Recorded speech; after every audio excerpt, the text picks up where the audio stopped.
This is in response to Billy's Talking Points memo from Wednesday, November 18th, 2015. The terror madness continues. Now, Billy, in his own polite way, criticizes Obama for what he calls half measures and what rhetoric, setbacks, and, as in the GOP, 100% totally agrees with Billy on this. Now, the problem we have in the Middle East, and this is in light of what is going on in Paris, is that how do you defeat this nation, this ISIL, this Daesh?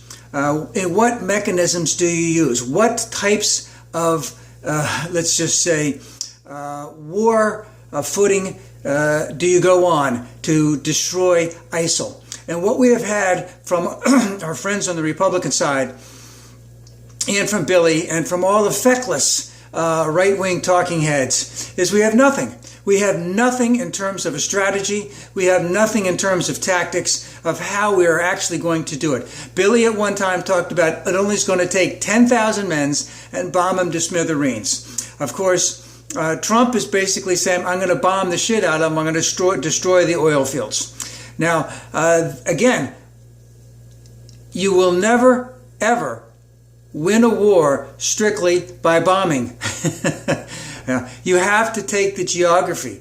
And Billy's answer to that the other day was basically to have NATO declare war. All 28 nations get involved. All 28 nations find safe zones within Syria. Of course, he only has one reason to do it, is to keep the Syrians from immigrating to the United States and to Europe. So he's going to have some safe zones in Syria. And the question is, who's going to protect them? Are you going to build countries? Are you going to build cities from scratch? Are you going to go back to Raqqa? If you take Raqqa back, how much are you going to build it back? How much potable water do they have? How much electricity do they have? What type of school system do they have? How many doctors do they have? How do you make that city a city? And how long will you need to stay in there till you know that ISIL is 100% defeated? Is that going to be 5 years? Is that going to be 10 years? Are you going to have the pottery barn rule? If you break it, you keep it? It really went well for us in Iraq, didn't it? It really went well for us. And of course, we're invaders. We're infidels. How much are the Syrians or whoever, wherever land you take, how much do they want to be occupied? And we can go into all this stuff. We should be bombing the gas trucks. We should be taking out their infrastructure. We should be taking out the electric. We should be taking out the water. We should be destroying all mechanisms of food. But you have a lot of innocent people in a lot of these cities and towns all across northern Syria, where ISIL is, and in northern Iraq. And, let's just put it this way.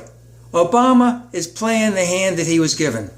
We're not going to have our own troops on the ground in there. We're not going to have 100,000 men going in there, and women, going in there, taking Raqqa, taking other cities, holding on to them, establishing a justice system, reestablishing electricity, reestablishing water, reestablishing a justice system, a police system, all of that kind of stuff. We're not going to do that. We may be helpful in doing that, and let's make some things very, very clear. The Saudis hate the Iranians. The Iranians are working in Iraq.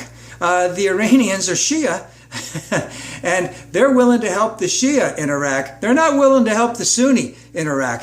And of course, ISIL is mostly Sunnis. They're willing to get rid of the Sunni part of ISIL, but they don't necessarily want to help the cities and towns that they've taken. And of course, they've done a little bit of that. And let's just call it ethnic cleansing and atrocities. Yes, they have occurred. The Turks the Turks don't get along with the Kurds. The Turks don't want anything to do with the Kurds. We got Russia in there. Russia is bombing the Syrian rebels, which happen to be our allies.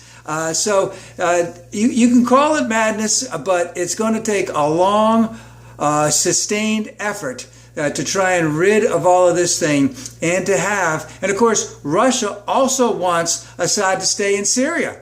And we don't want Assad to stay in Syria. I don't know how the other countries feel about that specifically. But again, what we have proxy wars within a regular war. We have,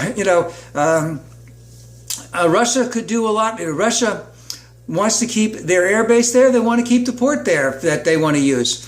Were they willing to throw Assad under the bus for that? I don't know.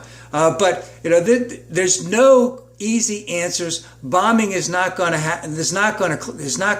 solve the problem. And anytime you hear Billy saying that he knows what the answer is, and it's all Obama's fault, you can be assured that that's not even remotely the case. But it will be a long, sustained effort, multi-pronged, from a lot of countries doing a lot of work to help get rid of this plague. And we need to step it up. But let's be realistic about it. It's not going to be solved by the next election. And you're not going to solve it by Trump saying he's going to bomb the shit out of the oil fields and that'll solve all the problems. And the United States has been pretty good at trying to keep civilian casualties low. Let's hope that they continue to do that. Let's hope that all of our partners continue to do that. That doesn't seem to be something that Russia's too much concerned about. It doesn't seem to be something that my sisters and brothers on the Republican side are too much concerned about.